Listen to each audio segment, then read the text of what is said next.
Oh man, we got a chance to watch a doozy today. Motel Hell. What did you think? Motel Hell. Let me ask you something. Mm-hmm. The tagline on this, well, there's a couple. The one that I saw on the posters is, "You might just die laughing." Do you think that that's a true statement?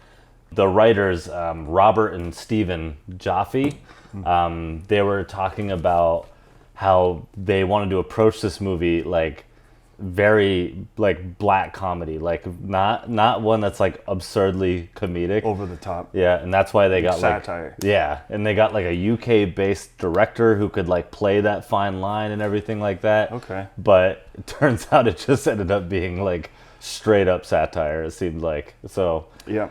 you might just die laughing. I got a few good laughs out of this. But There I was don't some know if it laughs. was expected. Some stuff was funny in the year 2021, and wouldn't have been funny the year of release.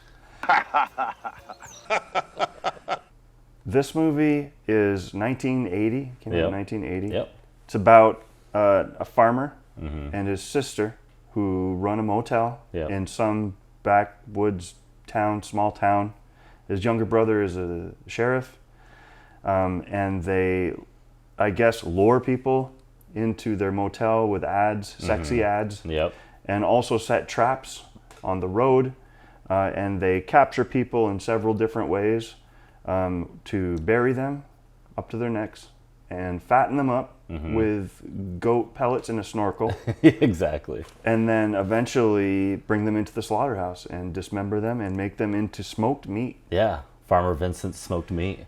Yes, it's the best smoked meat in the world, I hear. In a 100-mile radius because they don't have enough humans. Yeah.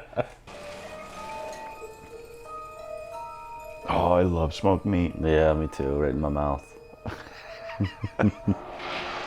He's a very sensible businessman. Yeah, exactly. He's got it all figured out. The distribution doesn't want to go too far because then you lose the quality. the quality of it. Well, Farmer Vincent's meats are only distributed within a 100-mile radius. That way I can keep the quality high and the cost reasonable. So I guess like to start off the film, obviously like the motel sign is like the opening credits, and it's also the closing, but we'll get into that later. But the motel sign, it's Motel Hello, which is the worst name we've ever heard of. Yeah. And the O is just flickering in hello. Yeah. So Motel Hell. It then kind of cuts to Farmer Vincent sitting at the porch, just rocking his chair, and he hears like the commotion of a motorcycle going down the road. So he... Well, let me jump in. Farmer Vincent is played by Rory Calhoun, who, looking into it, he was, pretty popular Hollywood figure in the 50s and 60s and a little bit of the 70s. But he was in a lot of westerns and things like that. When I grow up, I'm going to be the fastest draw in Texas. Some of the best men I know can't draw a lick. Some of the worst can outdraw me from here to Sunday.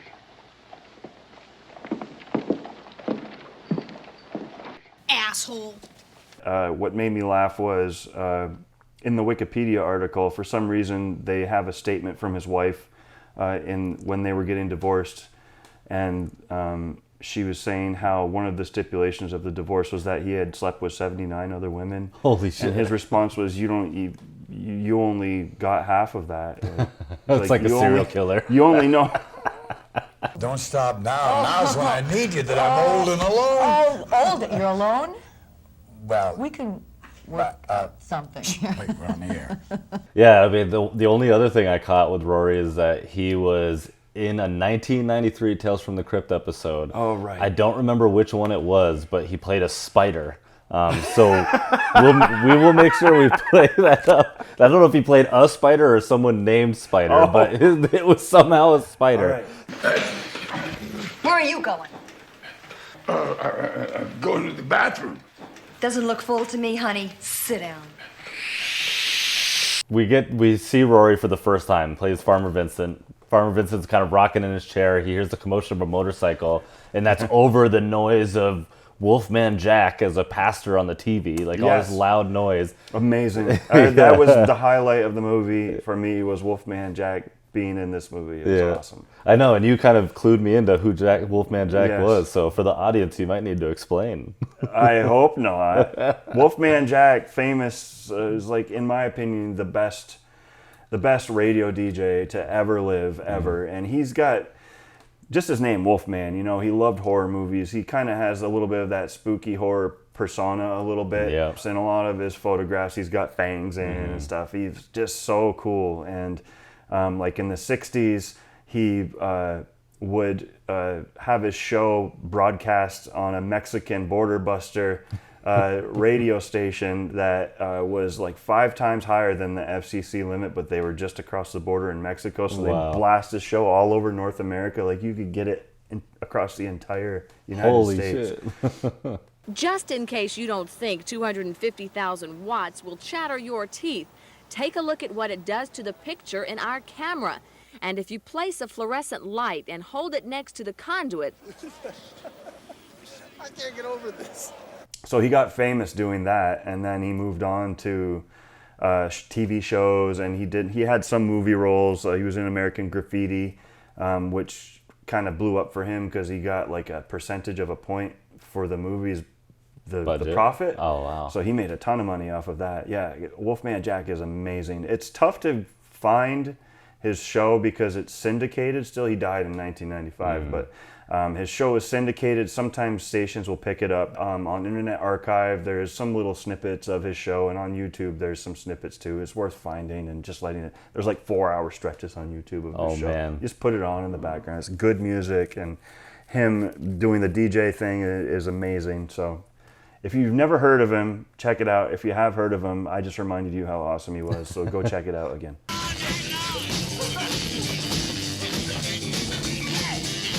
Farmer Vincent, he over the noise of Wolfman Jack, hears this motorcycle and grabs his shotgun. You see him go out to the road to find this motorcycle, and he shoots out the 2 tires on it. Is that what it was? He shot it? Yeah. Because when I watched it, I'm like, what happened? These guys wiped out? Did they hit a chain or exactly. something?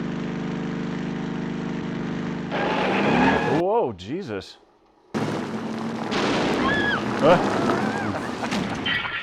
Was there a gopher in the road or something?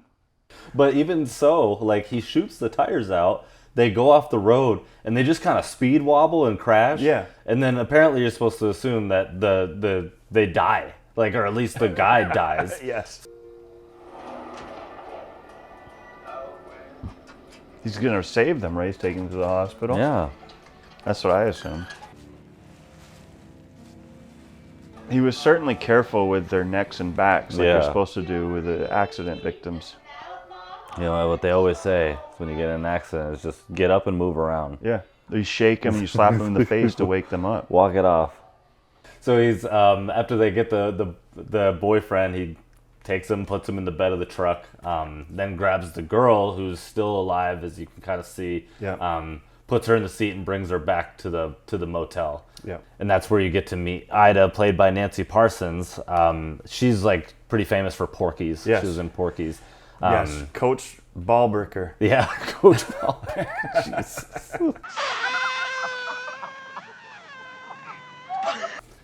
So, that's not so.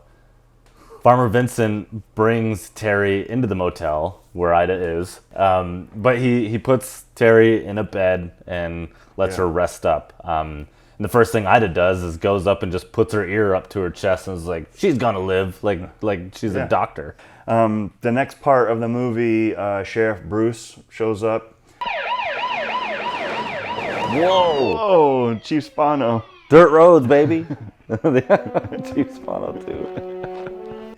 Why do you have his sirens on?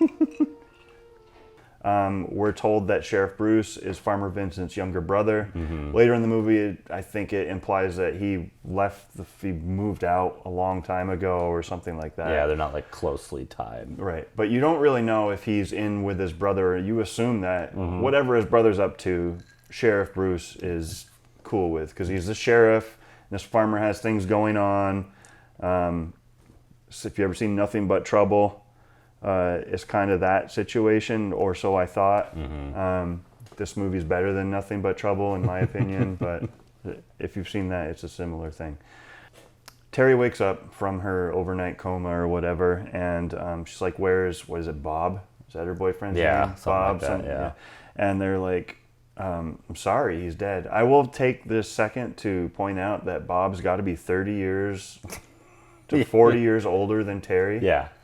And we were like, that's strange casting, but we'll roll with whatever. And then later on in the movie, her preference for older men kind of gets unveiled. Yeah.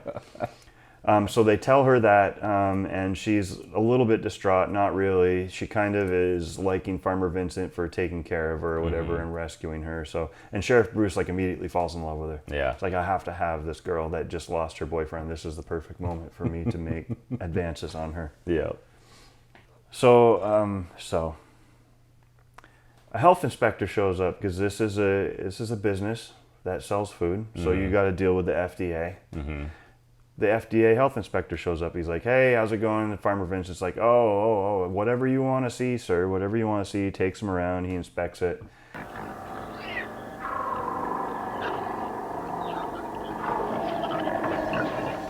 Is that his stomach grumbling because he's hungry now from the smell of smoked meat?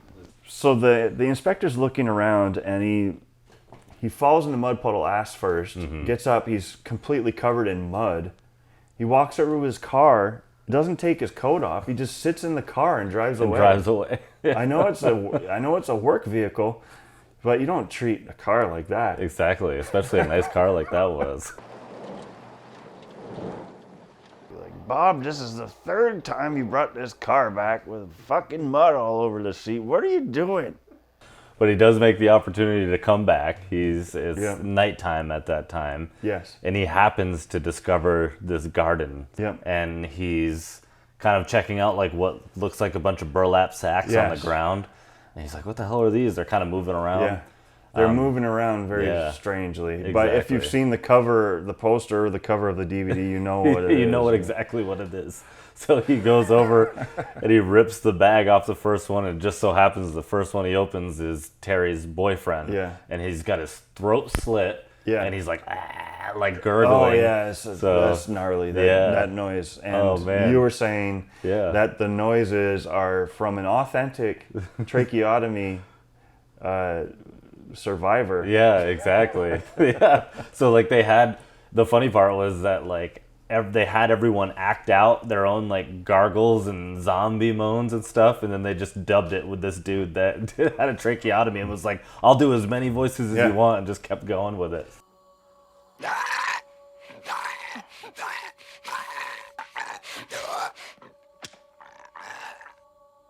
I want a beer, goddammit.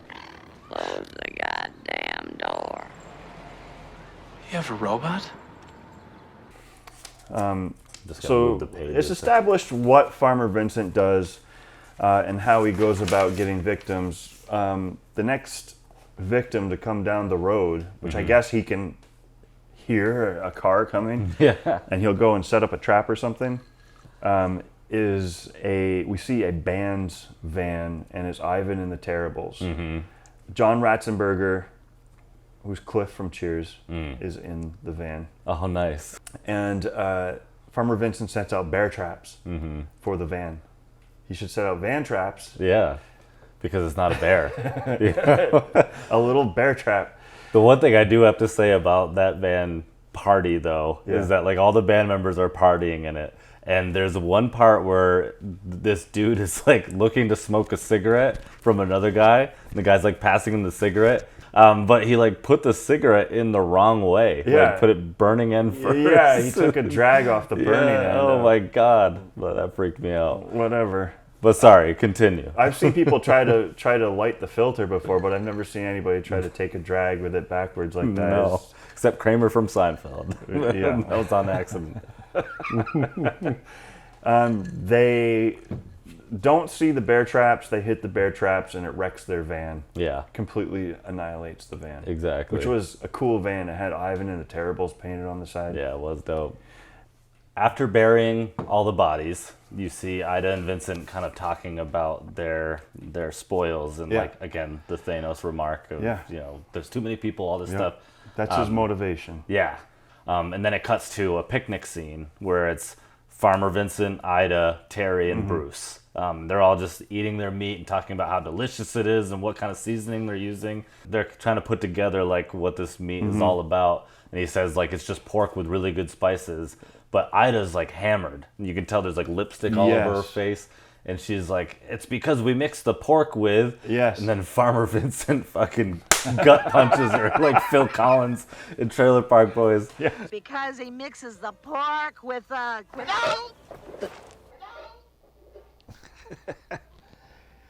She burped when he punched him like Phil. Stick of barbecue sauce in this. So that was rough. But then it cuts to the next scene, which is Bruce and Terry date. Out on a date. Which I loved. He took her to the drive-in, except no better way to impress a woman than to be as cheap as you can on the date.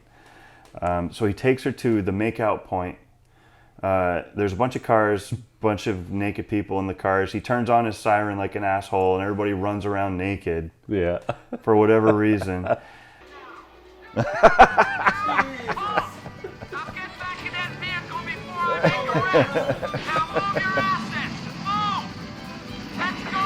Well, you get to see a dick, I guess. And jumps in their car, and they all take off. And he's like, "There, see, now we're alone." And he pulls out binoculars. And he's like, "Look down there." And she looks to the binoculars, and they can see the drive-in movie. Yep. And he radios the drive-in attendant and says, "Can you put my radio next to the audio for the for the movie so I can listen to it?" And she's like, "No problem." This is Bruce. Hi, Bruce. Will you feed the sound on the channel 22? Sure thing. Thanks.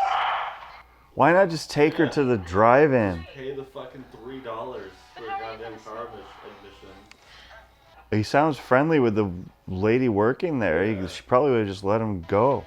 Jesus Christ, what a cheap ass. So they watched the drive-in movie that way, which I'm sure was very exciting for her. And he makes advances on her. Yeah.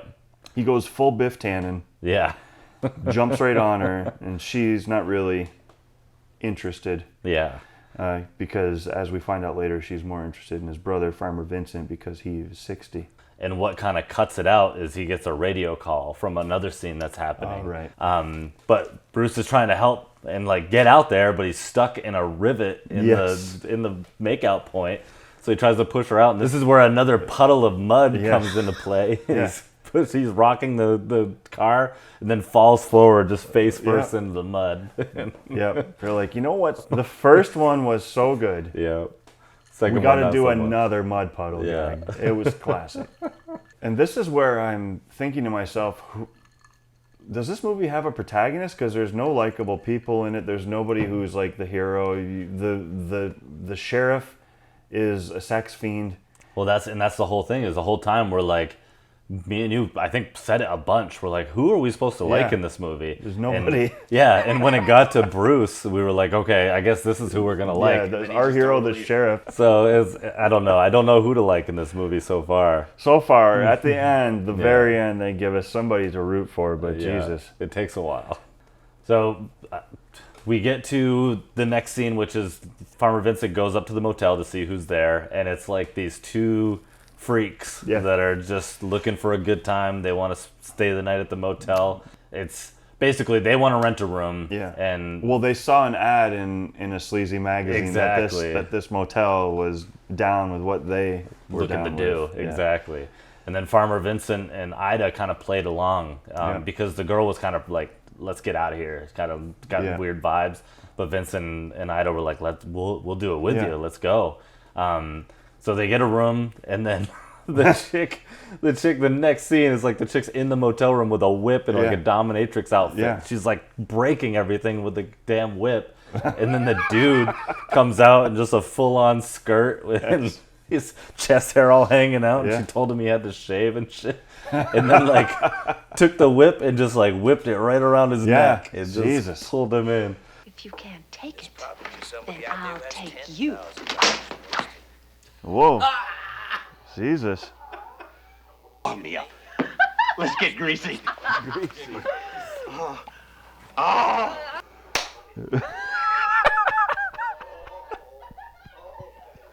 And that's kind of where Farmer Vincent and Ida get involved. Yeah. And they the perfect lines. So this movie has great lines. Yeah. He has like a rope tie and puts it around the dude's hands and feet. And he's like, what kind of style is this? He's like, it's hog style. Yeah. And ties him up. And they Hog style. yeah. And then they come at him with the gas, which is the sex fiends are like, oh, we're getting some nitrous oxide in this, and they just knock him out and bring him to the farm, bury him up to their necks. Exactly. I want to point out there that at one point you see Farmer Vincent feeding the people. Yes. In the garden, they are wearing snorkels, and he's filling it with something. It could be goat pellets. It could be grape nuts. Yeah. I don't know, but he's fattening them up. Yeah. For slaughter. Exactly. And that's this one's almost ready. What? Listen to me. What is on their heads? I thought they were playing Double Dare. This whole time, Terry's been getting closer to Farmer Vincent and the family. Well, see you later, honey. Wonder. What? What? Who the fuck is our family? She's getting feelings for him. She feels that he's been taking care of her, and she professes her love to him. She tries to drag him into bed, but he says, "We got to be married first." So it's so creepy. It is really creepy. But pretty much Terry's fallen for him completely, and she wants to be with him because he's a 60-year-old man like her ex was that she just lost 2 days ago. Yeah, she's completely over. Just completely, fully into this new relationship and new lifestyle without even going back to her home. I never knew that I needed a smoked meat business in my life, but now that it's there, I can't have it any other way. Yeah, and Sheriff Bruce finds out from Wolfman Jack that this is real, and it's like, what the hell? Yes. Goes back to the motel and busts in on Terry taking a bath, and she's like all naked, like, what is going on? He's like, is this true? And she tells him how it's all real, and he's like, oh, his dick don't work, and he's a got bad syphilis person. of the brain. Yeah, exactly. Yeah. So then as he's saying all that, Vincent's behind him with a shotgun right in his back. Yes. And that kind of scares him away. Yeah. Well, I'm sorry to see that you're taking this so hard, Vincent. Oh, no, Vince! Oh! No! Oh, Jesus. There's no good people in this movie. They're all kind of stupid or assholes. Once Bruce is kind of shuffled away, Terry and Vincent and Ida are all kind of celebrating this new proposed marriage. But Ida spikes Terry's drink, and you think like that's the next murder scene. Yeah. Like Farmer Vincent wouldn't know, but he's like, okay, she's out. Let's get to work. So they it's a very stealthy drink spiking. Exactly. She pours something in it, and it turns her drink, her champagne, from champagne color into bright green ecto cooler. And she doesn't notice. Yeah. I never look at what I'm drinking. Yeah. Just throws it right back. Yeah, and then she just passes out immediately. So yeah, they put her to sleep, and that's when they're like gonna get to work in the slaughterhouse. They don't want Terry to know what's actually happening, so they're over there getting to work. But while that's all happening, the ex-boyfriend or the dead boyfriend escapes from the garden and starts like unburying everybody else. And they just start like zombie walking through the damn motel. Yep, that which is an amazing scene. It pivots from this like psycho kind of calling the shots and infallible, and all of a sudden the zombies escape. I mean, they're not zombies, they're just regular people with tracheotomies. Yeah. But they sound like zombies. They do. And they walk like zombies. Exactly. I mean, I guess they've been stuck in a hole for a couple days. It's like waking up from a coma, you're like a baby deer. Yeah, and they're like, they're walking just like zombies, and they can't talk, they can only make zombie noises. Yeah. Which is awesome. Before we go any farther, I want to throw out there, they show how they execute the people in the garden. They put a hypnosis machine in front of them. This is Ivan and the Terribles. They have them all lined up in the front row. They put a hypnosis machine, and they turn it on, and they just like fall for it. Whatever it is, just flashing lights in a spinning thing. Yeah, it's a disco light. Then they put nooses around all their necks, and Vincent hitches all that up to the tractor, and he just guns the tractor and breaks all their necks. Yeah. And then he slowly pulls on it and just drags them all out of the hole. Exactly. So that's how they humanely kill them. Get those fat and happy people right out of the holes. Yes. All those zombie people are walking through the motel, and Ida catches one of them. And it's like, what the hell are you doing out? And like starts to fight with her, but then all the other ones jump on her. And she puts up a hell of a fight. Yeah. She knocks a few of them down, but they end up overpowering her. It's like 10 of them, so she can't really do anything about it. They take her down, and then it kind of cuts to Terry's boyfriend, who was not part of that crew. Yeah. Breaking in. Off. Yeah, he was breaking into the slaughterhouse to figure out what's going on in there. Yep. And he's looking through the skylight or something. Yeah. And Vincent's in the slaughterhouse. So her boyfriend jumps through the window onto Farmer Vincent, and they kind of struggle a little bit. It's a little bit disappointing because Farmer Vincent just chokes him. Punch him in the trachea. It's his weak spot now. Slang the sausages like Michelangelo nunchucks. So he dies. Yeah. Terry never sees him. Doesn't know he was alive. There's no closure there. Yeah, she's just out in the slaughterhouse. They had knocked her out, and they had set her up in there. Yeah. And, oh my goodness. Yeah. But yeah, and then Bruce comes to try to like save the day, gallivanting, and he gets in a fight with Vincent, but Vincent has already prepared for him somehow. He's like, "You haven't seen my true form." Yeah. And he comes out with a pig's head on his body like earlier. With a giant chainsaw. So Bruce grabs himself one, and we have a good old-fashioned lightsaber fight. Yes. Yeah, with a lot of like swipes that just barely cut people's ties off, but they're like, which wouldn't happen. They would just back up and like break the chains. The chains would be annihilated, right? Yeah. But cool enough. We liked it. It's cool. Yeah. A chainsaw duel. He's awful tickled by this. Yeah. I can't see shit. I'm still doing good.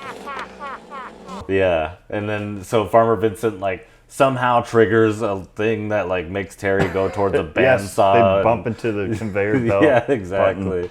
Of course. But so there's that layer of suspense, and they're like fighting, and Bruce and Vince get like a couple good hits on each other. And then Bruce gets Vincent right in the side and is like gonna kill him. Yeah. And then he saves Terry.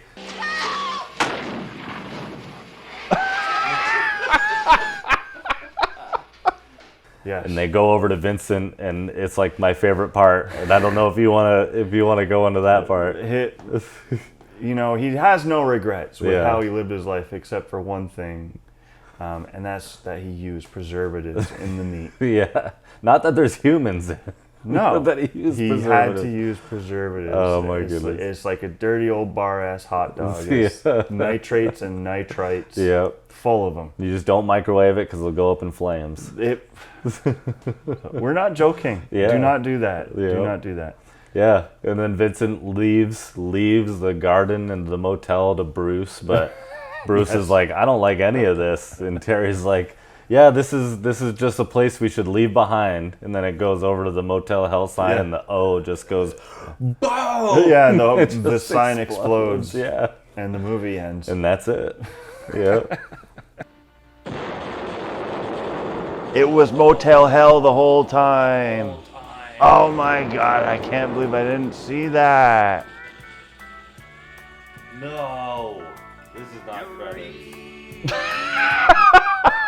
is. It's the end. What? What? Boom, man.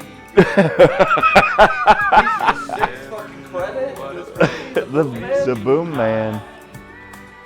But yeah, that's like the biggest takeaway from this movie is like there's never like a true protagonist, antagonist. There's just all antagonists. Mm-hmm. Like I don't like any of these people. And why the hell is Terry just like all about this new life? Like literally, like you said, 2 days after this dude's dead, she's gonna hitch up and get married to this farmer. Maybe that's kind of she's a free spirit. Yeah, like the Manson family hippy was. dippy, They just go from town to town. Yeah, they do whatever they need to do to fit in. Farmer Vincent's meat was just undeniable. Who knows? Who knows? She sees a sexy old man with a motorcycle and sidecar. She's like, "That's the life for me." Exactly. They get their wheels shot out, and she sees a sexy old man with a meat packing business, a yellow tractor. She says, "That's the life for me." What's next? Yeah. The sheriff doesn't seem quite her speed, though. No. She wasn't into that guy from the beginning. Yeah. So. Well, I mean, he already jumped her, so. Yeah. So I'm thinking she'll find a hobo under a bridge as long as he's 60 plus. Yep. She'll be like, "This is the life for me." I mean, I hope it ended up, going well for her. Yeah, man. You can find this movie. I found it on Pluto TV right now. Oh, really? It's free on Pluto TV. Pluto TV? Yeah, exactly. But otherwise, we found it on Blu-ray on Amazon. It's a great watch. Like I said, there's a couple behind-the-scenes things that are awesome. There's Paul, who played the sheriff, who has an interview. He has a lot to say about like how the crew got together, because apparently like his first baby's like delivery was when the writer met the actor who played Terry. Oh, okay. And they ended up getting married. So that's like there's like this whole weird like family circle with this movie. But so there's just like a lot of insight like that, and so I'd say it's definitely worth the purchase if you're able to get out there and get it. No animals were harmed in the making of this movie, except all the pigs. Yeah, except all the pigs, which they did say were real pigs. They were real? Yeah. Oh, I take that back. Damn. They did have cool-looking human torsos on meat hooks. Yeah, those were cool. And he even took a piece off of it and ate it. Yes, a backstrap. Disgusting. So what can we say if you're a fan of, to check this movie out? If you're a fan of falling into mud puddles. Yep.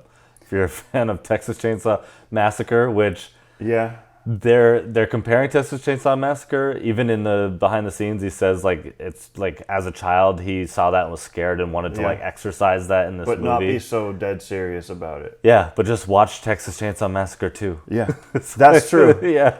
That's like satires itself. Yeah.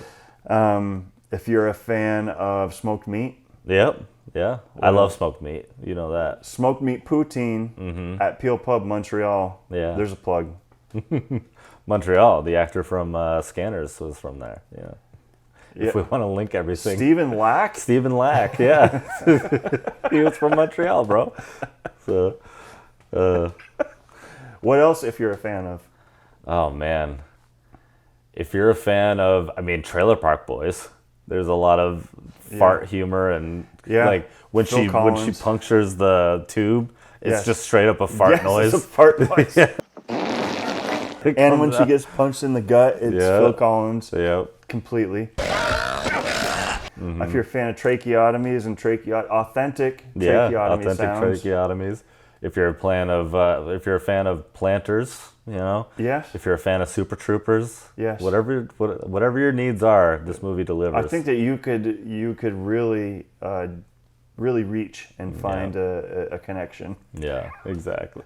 Do you say Planters? Like Planters. The peanuts? No. I was thinking like the hanging planters, but this is more of like if you're a fan of flower beds, yes. How about that? If you're a fan of planting a woman upside down with her legs sticking out, yes, exactly. Watch this movie. Mm-hmm. And if you're a fan of Wolfman Jack, check this movie out. One of his few movie appearances. Mm-hmm. Go onto YouTube and find one of those 4-hour clips and just let her roll. Yeah, perfect. And if you're a fan of Fright Companion, then you should like and subscribe. Wow, you tied it in. That is perfect.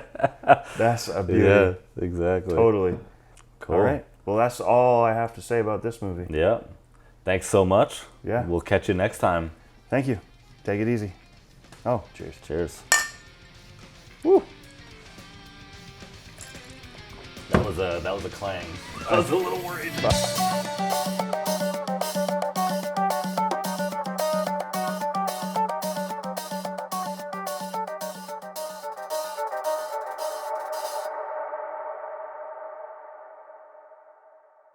Good night, everybody. And remember, the old wolf man loves you.